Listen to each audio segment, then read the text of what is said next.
जत पहरा धीरज सुनियार, अहरण मत वेद हथियार। भाव खला अगन तपताओ, भांडा भाव अमृत तित ढाल। घड़ियै सबदे सची टकसाल, जिनको नदर करम तिनकार।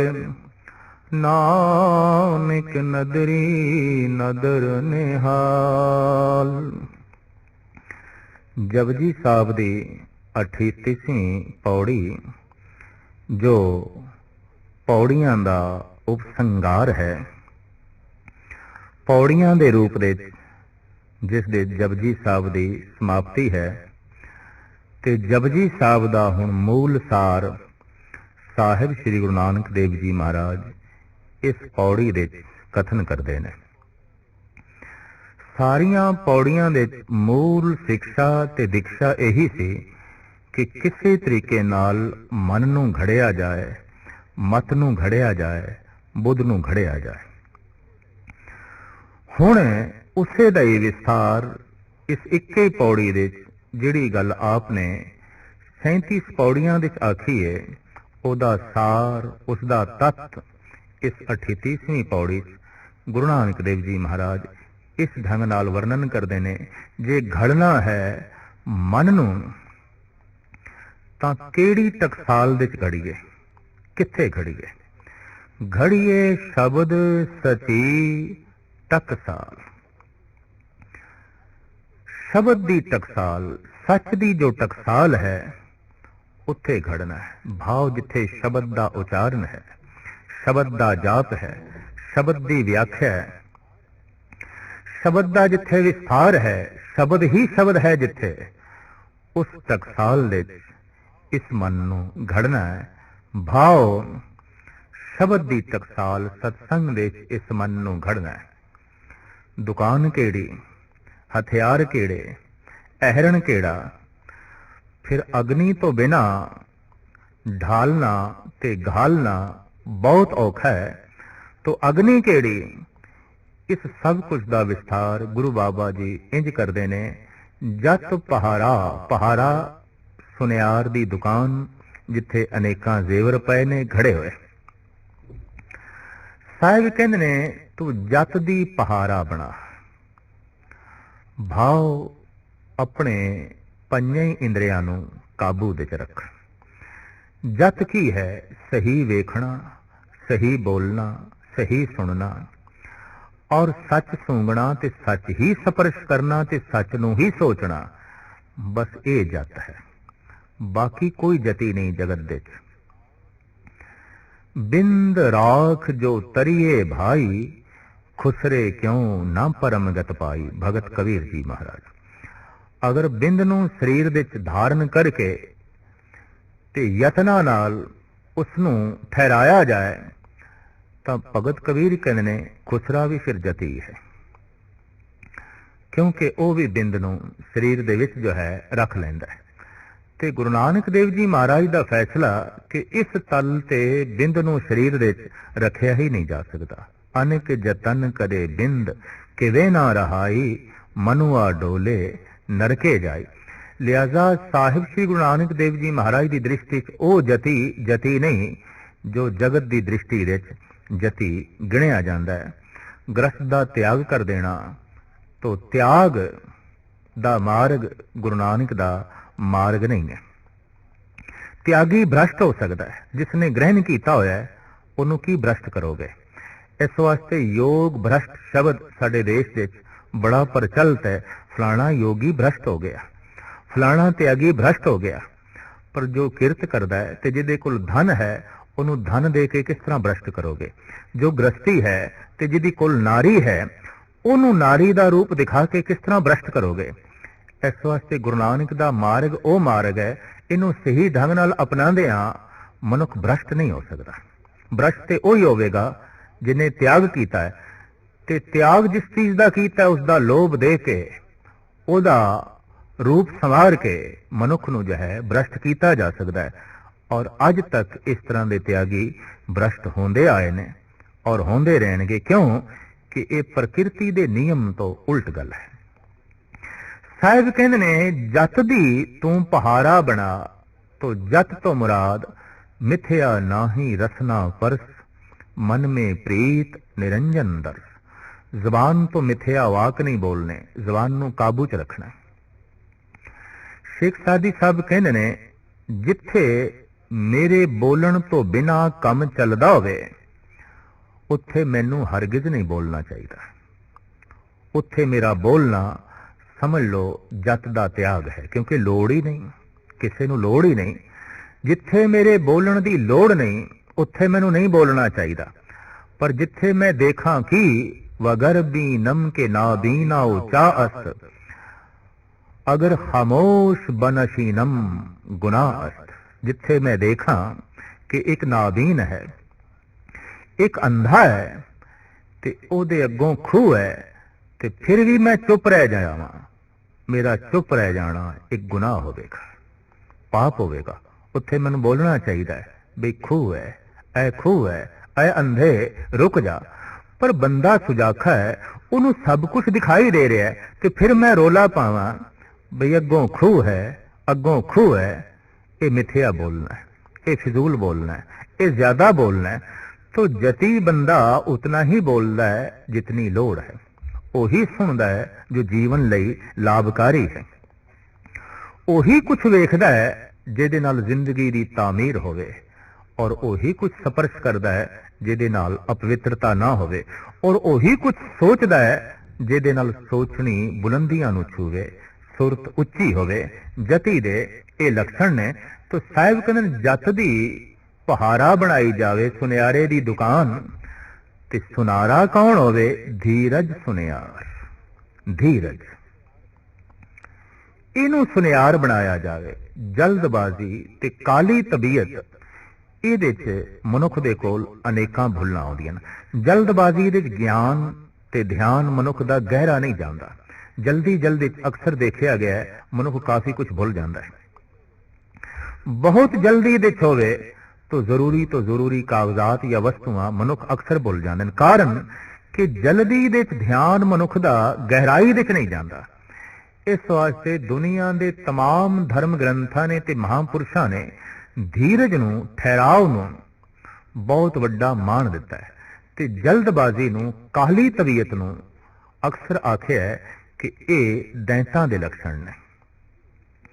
साहिब श्री गुरु गोबिंद सिंह जी महाराज दा ते बड़ा स्पष्ट रूप विच फरमान है कि जूदी बवद कार आहिर मना, जल्दबाजी करना शैतानां दा काम है, शैतान ही करदे ने।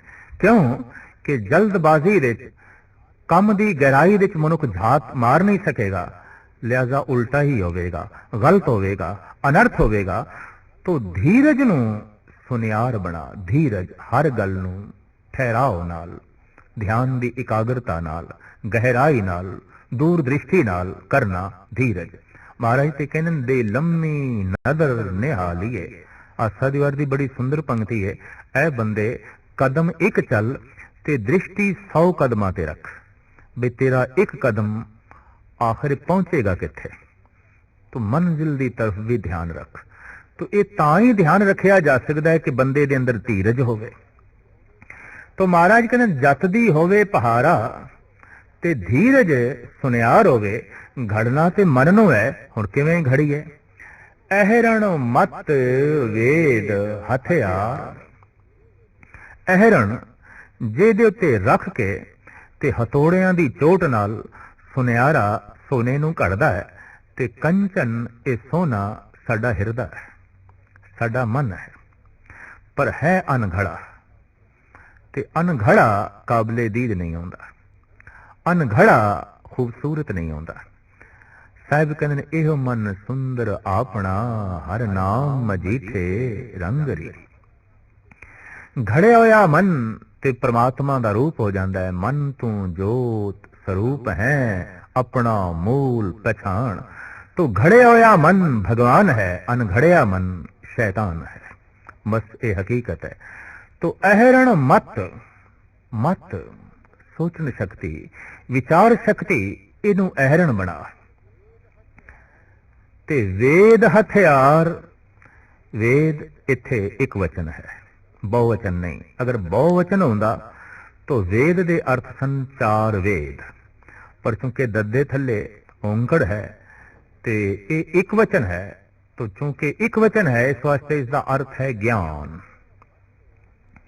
अहरण मत वेद हथियार, ज्ञान नू हथौड़ा बना ते मत नू अहरण बना, धीरज नू सुनियार बना ते जत सत नू पुहारा बना, सुनियारे दी दुकान बना। होर अगन केड़ी होवे, कुठाली केड़ी होवे,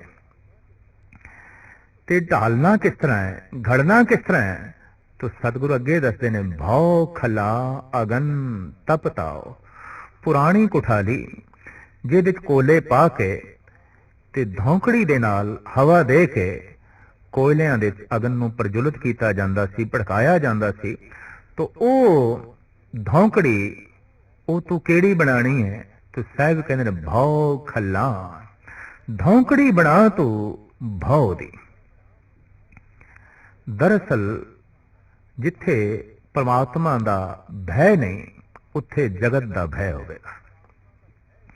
जिथे परमात्मा दा भय नहीं हकीकत है उत्थे धीरज नहीं हो सकता, और जिथे परमात्मा दा भय नहीं उत्थे भाव नहीं हो सकता, और जिथे भय नहीं उत्थे भगती ते कोसों दूर है। भय बिन भगत ना हो वही, जे अनेक करे सिंगार। पर एक हकीकत है, जगत मैला है, जगत दा भय भी मैला है। परमात्मा निर्मल है, स्वच्छ है, उसका भय भी निर्मल है, स्वच्छ है। निर्मल भव पाया, हर गुण गाया, हर वेखे राम हदूरे। गुरु रामदास जी महाराज का फरमान, असी राम दे गुण गांदियां गांदियां निर्मल भाव नू प्राप्त हो गया, और जिस दिन का निर्मल भय प्राप्त होया हिरदा शुद्ध हो गया, पवित्र हो गया। जगत का भय हिरदे नू मैला रखता है, परमात्मा का भय हिरदे नू निर्मल कर छड़दा है। सिर्फ निर्मल ही नहीं करता, बल्कि जगत दे सारे भय भी मिट जाते। निर्भव जपे सगल भव मिटे, जगत दे सारे भय मिट जाते हैं, जगत दे सारे डर दूर हो जाते हैं। ऐसा मनुख निर्भव होके विचरदा है, निर्भव होके जीवदा है, क्योंकि सारियां दे विच उसनूं फिर अपनी ही अंश दिखाई देंदी है। तो साहिब कहंदे ने धौंकड़ी बनावे भाव दी। भाव परमात्मा दे भय दी, कानून दी, नीति दी, पुलिस दी, और ये बड़िया बड़िया तोपां ते तलवारां दी इस वास्ते लोड़ पै गई कि परमात्मा दा भय नहीं।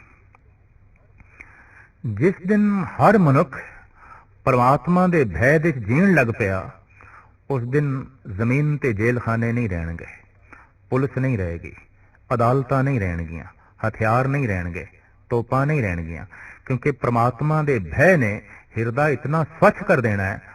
वो अपना हक किसी नूं देवेगा नहीं, पर किसी दा हक उसने खोना भी नहीं।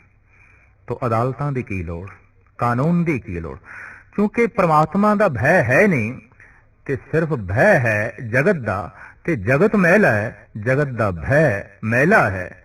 ये अपना हक ते खोंदा है, पराया हक भी खोंदा है। अपने हक नूं ते दबा के रखदा है, पर दूजे दा भी खो लैंदा है। तो पुलिस दी लोड़ पै गई, तोपां दी लोड़ पै गई, मिलिटरी दी लोड़ पै गई, अदालतां दी लोड़ पै गई। और इस सब कुछ दी होंद ने यकीन जानो मनुखी दुनिया नू नरक बना के रखे है, धरती नू नरक बना के रखे है। धरती उस दिन स्वर्ग बनेगी जिस दिन ये सब कुछ खत्म होवेगा। ते सब कुछ तां खत्म होवेगा कि मनुख परमात्मा दे भय दे जीवना शुरू करे ते परमात्मा नू ही राजा मन लवे। जैसे कि भगत कबीर कहंदे को हर समान नहीं राजा, ई भूपत सब दिवस चार के झूठे करत रिवाजा। केवल परमात्मा ही राजा है, एक कोई वो राजा है, और उस एक राजे दा मैं भय अपने अंदर धारण कीता है, पावन हो गया, पवित्र हो गया। हुण मैं किसी दा हक नहीं खोंदा और अपने हक ते ही कायम हां। तो साहिब कहंदे ने परमात्मा दा जिहड़ा भय है एदी बनावे धौंकड़ी। ते अग केड़ी होवे, कोले केड़े होन, अग्नि केड़ी होवे, अगन तप ताओ, तप दी अगन, अमृत वेले उठना तप है। ਵਾਹਿਗੁਰੂ ਵਾਹਿਗੁਰੂ ਦਾ ਜਾਪ ਤਪ ਹੈ। सेवा तप है, गुर सेवा तप्पा सिर तप सार। गरज के जितनी भी धार्मिक साधना है इनू कहते ने तप। ते तप दी ही जो अगन है वास्तविक ओही ब्रह्म अगन है, वास्तविक ओही परमात्मा दी अगन है, जिसका जिक्र भगत कबीर ने कीता है। ब्रह्म अगन सहजे पर जाली एक है चोड़ सिदाया। जिन्हों योगियां ने योगा अगन करके आखे है, ये हकीकत है, बहुत वड्डी सच्चाई है कि जगत दी जो शक्ति है वो अग्नि है। अगर सूरज ठंडा पै जाए तो सब कुछ ठंडा पै जाएगा। ब्रह्म अग्नि दरअसल वो अग्न है जो निर्मल है, स्वच्छ है, शीतल है ते परम प्रकाश ते परम आनंद देने वाली है। तो साहिब कहते ने भै दी बनावे ये धौंकड़ी ते तप ताओ तप दी अग्न पैदा करे। अमृत वेले उठे, जप करे, तप करे, नितनेम करे, सेवा करे, दान करे, पुण्य करे, ये सारी दी सारी साधना नूं तप कहंदे ने। और इहदे नाल अग्नि वधदी है, ब्रह्म अगन वधदी है, प्रकाश वधदा है, चानना वधदा है। तो भाव खला अगन तप ताओ भांडा भाव अमृत तित ढाल। कुठाली केड़ी होवे जिहदे च ढालना है, इस मन नूं ढालना है। आखिर भांडा केड़ा है, कुठाली केड़ी है? सुनारे दी एक कुठाली जिहदे च ओ अग बालदा है ते ओहदे सोने दी डली नूं रख के ओ फिर ढालदा है। तो साहिब इत्थे कहंदे ने भांडा भाव दा होवे, धौंकड़ी भाव दी ते भांडा भाव दा। भाव भाव प्रेम। साहिब कहंदे ने साध संगत बिन भाव नहीं उपजे, भाव बिन भगत ना होए तेरी। भाव धार्मिक दुनिया का मूल गुण है, बुनियादी गुण है, इंज कह लो फल है। भाव तक पहुंचे होया मनुख ही भगवान तक पहुंचता है। हो सकता है ज्ञान तक पहुंचे होया, जत तक पहुंचे होया, भय तक पहुंचे होया भी बंदा उरार रह जाए, पर भाव तक पहुंचे होया बंदा उरार नहीं रहिंदा। वो ते भगवान दे द्वार ते पहुंच जाता है।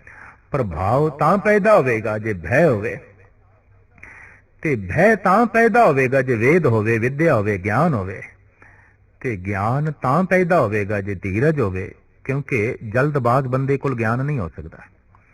काली तबीयत वाला जो मनुख है ਉਹਦੇ ਕੋਲ ਵਿਚਾਰ नहीं होवेगी, ਉਹਦੇ ਕੋਲ सूझ समझ नहीं होवेगी, ਉਹਦੇ ਕੋਲ ज्ञान नहीं होवेगा। तो ये स्पष्ट है कि जिथे भाव है उथे भव है, जिथे भव है उथे ज्ञान है, और जिथे ज्ञान है उथे धीरज है, और जिथे धीरज है उथे ही जत है।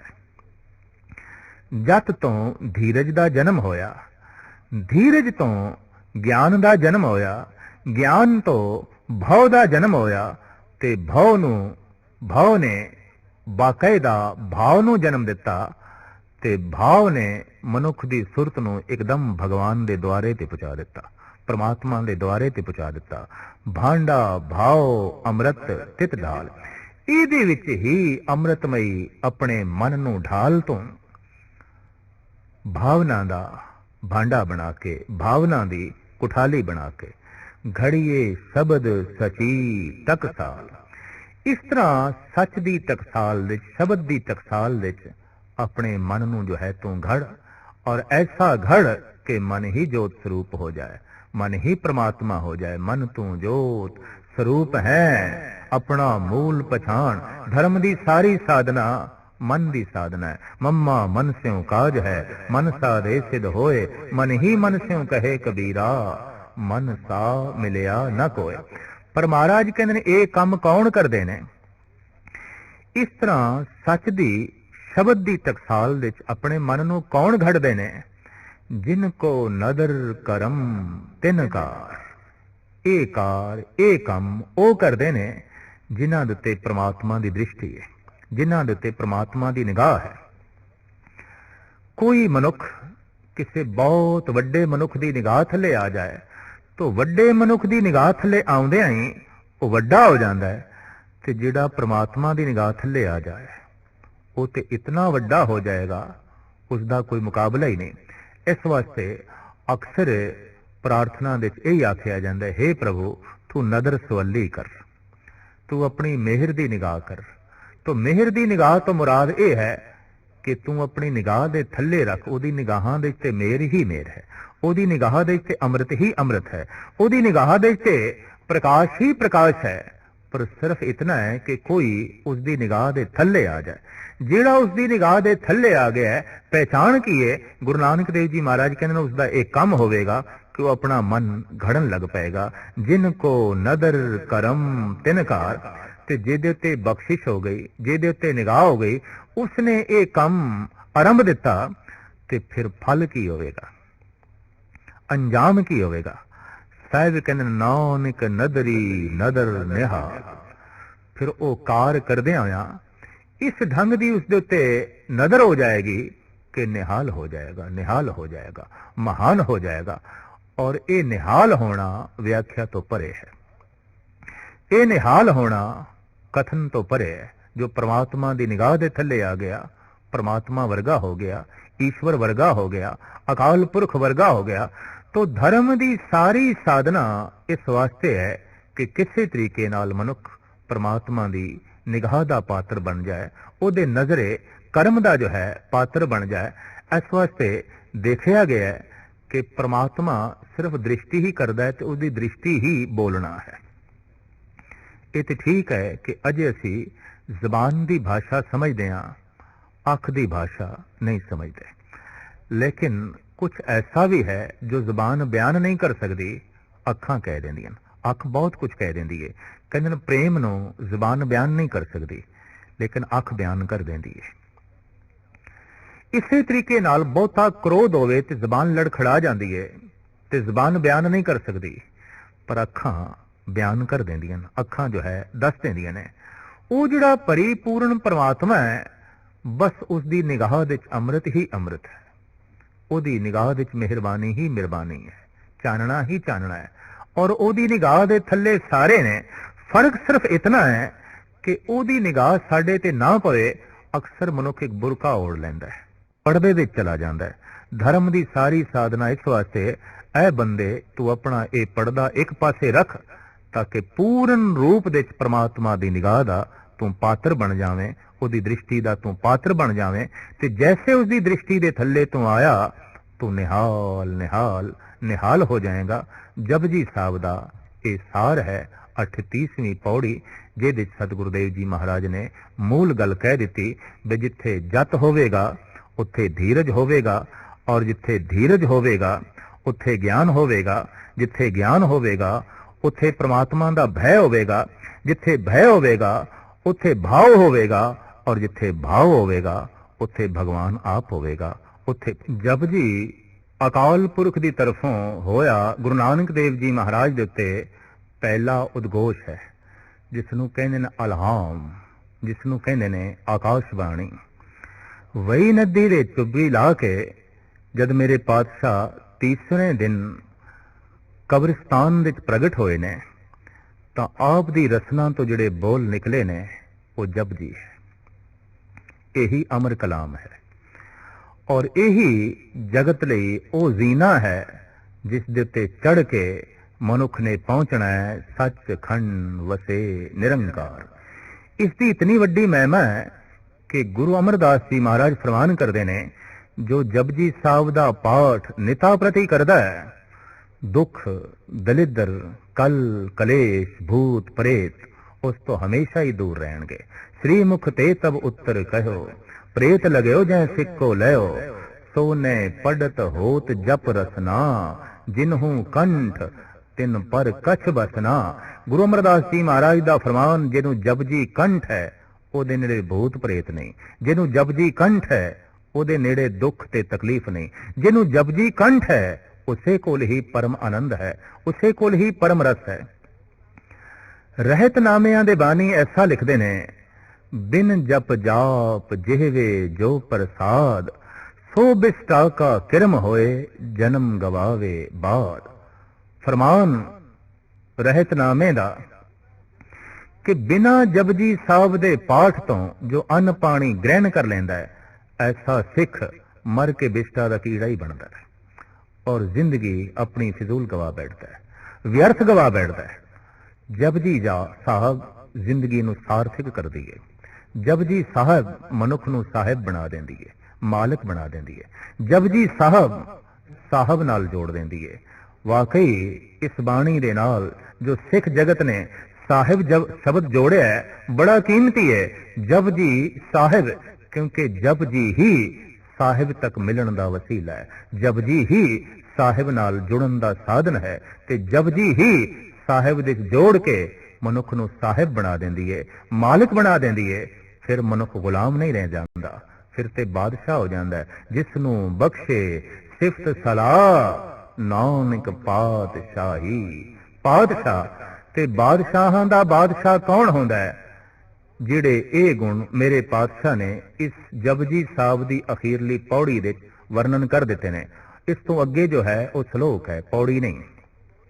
ਅਖੀਰਲੀ ਪੌੜੀ ਵਿੱਚ ਜਿਹੜੇ ਗੁਣ ਵਰਣਨ ਕਰ ਦਿੱਤੇ ਨੇ, ਜਪਦਿਆਂ ਜਪਦਿਆਂ ਇਹ ਗੁਣ ਜਿਸ ਦੇ ਕੋਲ ਆ ਗਏ, ਜੋ ਜਤੀ ਹੈ, ਜੋ ਧੀਰਜਵਾਨ ਹੈ, ਜੋ ਪ੍ਰਮਾਤਮਾ ਦਾ ਭੈ ਆਪਣੇ ਅੰਦਰ ਰੱਖਦਾ ਹੈ, ਤੇ ਜਿਹਦੇ ਅੰਦਰ ਪ੍ਰਮਾਤਮਾ ਦਾ ਭਾਵ ਹੈ, ਤੇ ਜਿਹਦੇ ਕੋਲ ਪ੍ਰਮਾਤਮਾ ਦਾ ਗਿਆਨ ਹੈ, ਸਮਝ ਲਓ ਤੇ ਬਾਦਸ਼ਾਹਾਂ ਦਾ ਬਾਦਸ਼ਾਹ ਬਣ ਗਿਆ। ਬਾਦਸ਼ਾਹ ਵੀ ਉਸ ਦੀ ਗੁਲਾਮੀ ਕਰਨਗੇ ਜਿਹਦੇ ਕੋਲ ਇਹ ਰੱਬੀ ਗੁਣ ਨੇ, ਜਿਹਦੇ ਕੋਲ ਇਹ ਦੇਵੀ ਸੰਪਦਾ ਹੈ। ਤੇ ਸਾਹਿਬ ਸ੍ਰੀ ਗੁਰੂ ਨਾਨਕ ਦੇਵ ਜੀ ਮਹਾਰਾਜ ਨੇ ਜੋ ਅਕਾਲ ਪੁਰਖ ਨਾਲ ਇੱਕਮੁਖ ਹੋ ਕੇ ਜੋ ਪਹਿਲੀ ਸੌਗਾਤ ਪ੍ਰਾਪਤ ਕੀਤੀ, ਉਸ ਸੌਗਾਤ ਦਾ ਨਾਂ ਹੈ ਜਪਜੀ। ਪੜਨ ਵਾਲਾ ਸਾਹਿਬ ਹੋ ਜਾਂਦਾ ਹੈ ਤੇ ਮਹਾਨ ਹੋ ਜਾਂਦਾ ਹੈ। ਮਹਿਮਾ ਦੇ ਨਾਲ ਰਹਿਤਨਾਮੇ ਭਰੇ ਪਏ ਨੇ। ਸਿੱਖ ਇਤਿਹਾਸ ਭਰਿਆ ਪਿਆ।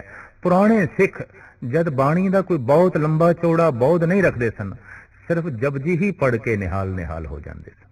ਸਿਰਫ ਜਪਜੀ ਹੀ ਪੜ੍ਹ ਕੇ ਬ੍ਰਹਮ ਗਿਆਨੀ ਹੋ ਜਾਂਦੇ ਸਨ। ਸਿਰਫ ਜਪਜੀ ਹੀ ਪੜ੍ਹ ਕੇ ਸਾਹਿਬ ਹੋ ਜਾਂਦੇ ਸਨ ਤੇ ਆਨੰਦਮਈ ਅਵਸਥਾ ਨੂੰ ਪ੍ਰਾਪਤ ਕਰ ਲੈਂਦੇ ਸਨ। ਤੋ ਜਪਜੀ ਸਾਹਿਬ ਸ੍ਰੀ ਗੁਰੂ ਨਾਨਕ ਦੇਵ ਜੀ ਮਹਾਰਾਜ ਤੇ ਉਤਰੀ ਹੋਈ ਪਰਮਾਤਮਾ ਵੱਲੋਂ ਪਹਿਲੀ ਸੌਗਾਤ ਹੈ, ਪਹਿਲਾ ਅਲਹਾਮ ਹੈ, ਪਹਿਲਾ ਉਦਘੋਸ਼ ਹੈ। ਔਰ ਇਸ ਨੂੰ ਪੜਨ ਤੇ ਸੁਣਨ ਦੇ ਨਾਲ ਮਨੁੱਖ ਉਸ ਪਹਿਲੀ ਅਵਸਥਾ ਵਿੱਚ ਪਹੁੰਚ ਜਾਂਦਾ ਹੈ। ਕਿਸ ਪਹਿਲੀ ਅਵਸਥਾ ਵਿੱਚ? ਜਿੱਥੋਂ ਕਿੱਥੋਂ ਉਪਜੇ ਕਹਿ ਰਹੇ ਕਹਿ ਮਾਏ ਸਮਾਵੇਂ। ਕਿੱਥੋਂ ਸਾਡੀ ਉਤਪਤੀ ਹੋਈ? ਜਿੱਥੋਂ ਉਤਪਤੀ ਹੋਈ ਉਸ ਪਹਿਲੀ ਅਵਸਥਾ ਵਿੱਚ ਉਹ ਮਨੁੱਖ ਲੀਨ ਹੋ ਜਾਂਦਾ ਹੈ, ਜੋ ਪਹਿਲੇ ਪਾਤਸ਼ਾਹ ਦਾ ਪਹਿਲਾ ਕਲਾਮ, ਪਹਿਲਾ ਬਚਨ ਜਪਜੀ ਸਾਹਿਬ ਨਿਤਾਪਤੀ ਸਵੇਰੇ ਅੰਮ੍ਰਿਤ ਵੇਲੇ ਬੈਠ ਕੇ ਦੁਹਰਾਉਂਦਾ ਹੈ, ਜਪਦਾ ਹੈ। ਇਸ ਬਾਣੀ ਦਾ ਨਾਮ ਵੀ ਹੈ ਜਪਜੀ। ਇਹਨੂੰ ਜਪਣਾ ਹੈ ਤੇ ਜਪਣ ਦੀ ਵਿਧੀ ਰਸਨਾ ਨਾਲ ਇੱਕ ਇੱਕ ਪੰਕਤੀ ਉਚਾਰਨ ਕਰਦਾ ਜਾ, ਕੰਨਾਂ ਨਾਲ ਸੁਣਦਾ ਜਾ। ਔਰ ਇਸ ਢੰਗ ਨਾਲ ਜਪਦਿਆਂ ਜਪਦਿਆਂ ਮਨੁੱਖ ਜਪਜੀ ਦਾ ਰੂਪ ਹੋ ਜਾਂਦਾ ਹੈ, ਸਾਹਿਬ ਦਾ ਰੂਪ ਹੋ ਜਾਂਦਾ ਹੈ।